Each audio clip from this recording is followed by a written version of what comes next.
Hello, today I'm going to present a presentation about restorative justice in education, friends. First, we were asked, what is RJE and what does it mean to us? So to me, it means you're sharing your own thoughts, your feelings, and you're sharing your life experiences with others. It could be like in a work setting with your colleagues. It could be in the classroom where your students are in there, and you're just sharing what's on your mind and what's on your heart.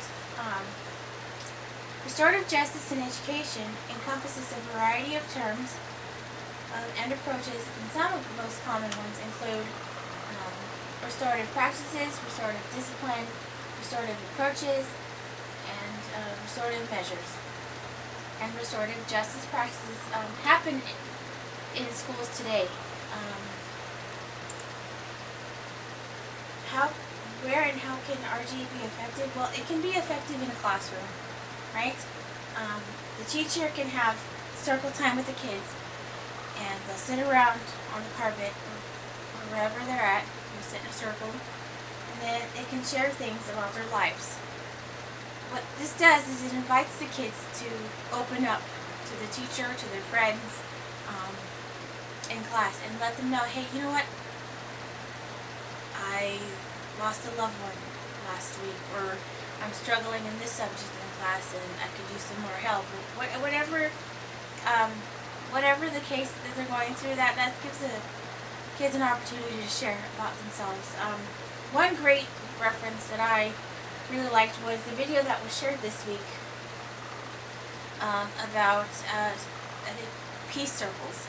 I love that the students were engaging, and it was hard at first, but towards the end of the process, the teacher was saying that the kids would come up to her and tell her, thank you for letting me, thank you for teaching me peace circles, because it allowed the kids to share what was going on in their life. I remember one student shared in the video that her grandma passed away. Another kid, they all shared all together, and I love that people do this because sometimes we all have bad days. Even students have bad days too, and it's hard to share because you want to go to school, you want to do all the things, but you're there, but you're not there. Your mind is not there, your heart is not in it, and so as a teacher, I think it's our job to realize that not only are we teachers, but we're also there to support our students. What it can do for teachers and students, it allows the teacher to actually listen to their students. It acknowledges that the teacher knows that this student has some harmful events going on in their life. It allows people to make amends with others. You can rebuild trust with certain people that you haven't talked to in a while, and you kind of want to reconnect and kind of, tell them, hey, I know that we had some bad stuff, but I wanted to come, and, it's really hard for some people to do that. To incorporate this in all schools, it all starts with the districts, right? I think that's how it could be effective, is if the school district were to incorporate RJE in their classrooms today. So that way, it'll allow students to not only learn about academics and everything that they're learning in school, but also to learn about their feelings and how they're doing. Because in today's society, as you guys know, that's not taught at all.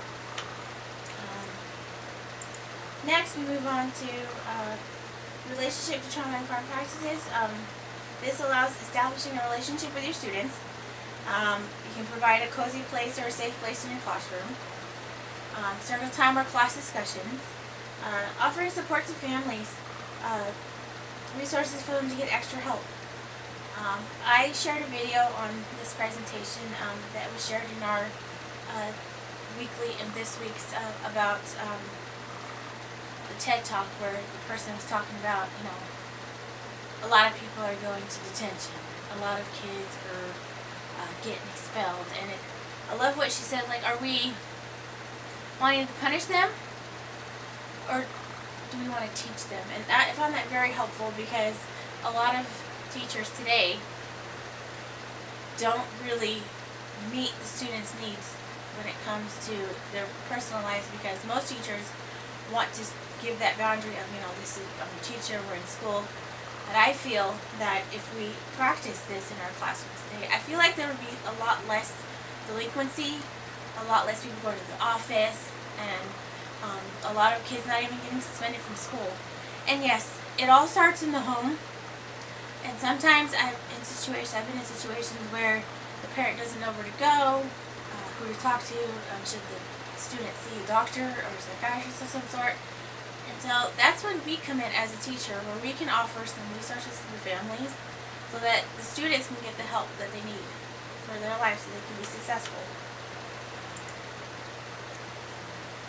My personal experience with restoration work is trying to meet children who have anger issues, children who have trauma in their life. I've worked with students who are in foster care and who are in my class. I used to work for a private preschool in town, and I had a student in my class where he was 5. He still wore diapers, he had a hard time going to the restroom, so getting him to change his diaper on a daily basis while he was in class with me was very difficult, because I don't know how to meet a student with that sort of thing. But talking to him and asking him, how can I help you? And he would say, oh, Miss Alyssa, I just need a few minutes in the restroom and I'll take care of it. So, I would give him his space, and a lot of the times he would be too scared to do it himself. And so I would offer, hey, do I need to get someone else to help you? Do I need to call another staff member maybe that you're more comfortable with besides Miss Alyssa? And so one of the ways that I did that was the student would always ask, okay, like, I would like to use a different restroom. I would like to just have someone else help me. And so I would offer that to him.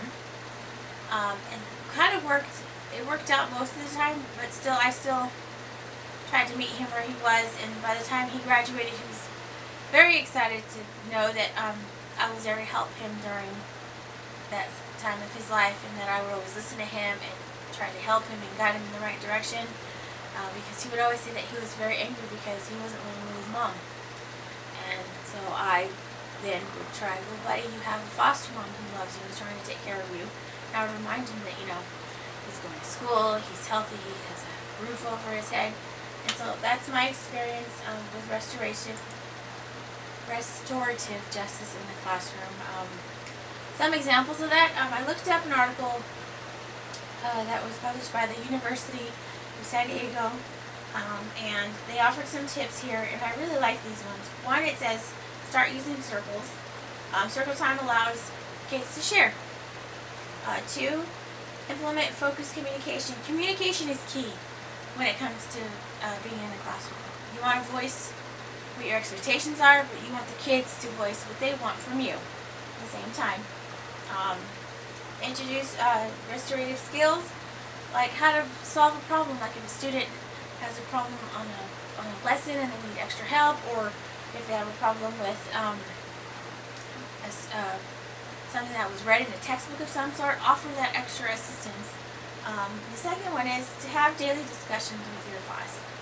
It's always nice to reflect on the day when you're all done teaching in the classroom, because you kind of get to know your kids at the same time. And it's really helpful because in my own personal experience, it helped me out to get to know some of my students by listening to them and just get to know them a little bit. And they also encourage independent communication. And then the last thing, I love that they say, let the students share. Encourage them. Another example is, I teach Sunday school at my church, and I decided to do an activity because I noticed that some of the kids they were there, but they were a little sad not. But we did what I like to call popcorn talk, where I brought a stuffed animal and we passed it along. Each student got to share, and it was very helpful because the kids were like, Miss Alyssa, I love this activity because it really helped me to share what was going on with the day. It was very, very helpful.